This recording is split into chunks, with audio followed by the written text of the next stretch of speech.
নমস্কার, আপনারা দেখছেন ডক্টর পণ্ডিত আচার্য মিঠুন শাস্ত্রী ইউটিউব চ্যানেল, যিনি একজন স্বনামধন্য জ্যোতিষী ও তন্ত্র সাধক, যাকে সকলে অঘরী তারাভৈরব বলে চেনে। তার অসামান্য জ্যোতিষ ও তন্ত্র প্রতিভা দেশে ও বিদেশে ছড়িয়ে পড়েছে। যিনি বেঙ্গল টপ 10 থেকে আন্তর্জাতিক স্তরে ওয়ার্ল্ড টপ 10 পুরস্কার বিজয়ী। তাছাড়া স্বর্ণ মুকুট থেকে হীরক মুকুট পর্যন্ত পুরস্কার লাভ করেছেন। এই সার্ভিস নিতে ইচ্ছুক তারা হোয়াটসঅ্যাপ SMS করুন এই নাম্বারে 8016088349। নমস্কার, পুনরায় আপনাদের সামনে ডক্টর পণ্ডিত আচার্য মিঠুন শাস্ত্রী গহরি তারাভৈরব। আজকে আমি আপনাদেরকে একটি অর্থপ্রাপ্তির জন্য একটি অ্যাফার্মেশন দেব।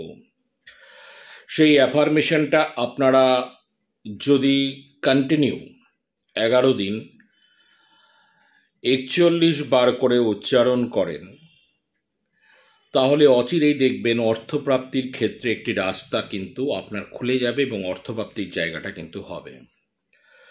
প্রথমেই আগে বলি যে কর্ম এবং ভাব ঠিক রাখবেন, পাশাপাশির সাথে আপনারা আপনাদের জায়গাটাও একটু দেখে নেবেন।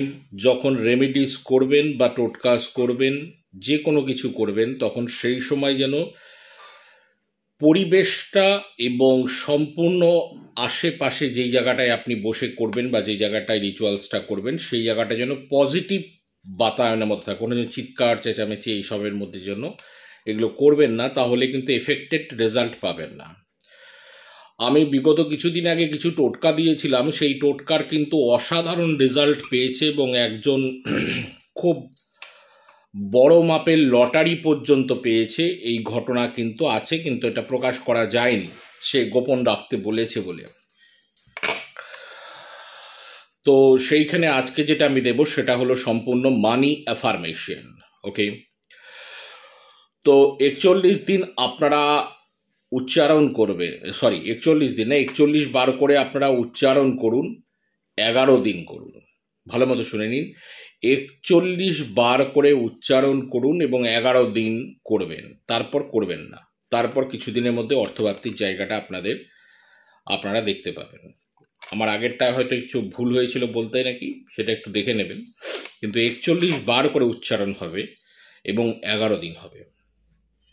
অ্যাফার্মেশনটা হলো, I am ready and able to receive money, more money, I am ready and able to receive more money. Again আমি রিপিট করছি, I am ready and able to receive more money. করে দেখুন, বুঝতে পেরে যাবেন। আজ অবধি, আজ আর অন্য কোনো কথা নয়। সকলে ভালো থাকুন, সকলে ভালো থাকতে হবে, কারণ মাঝে করা জয় মা।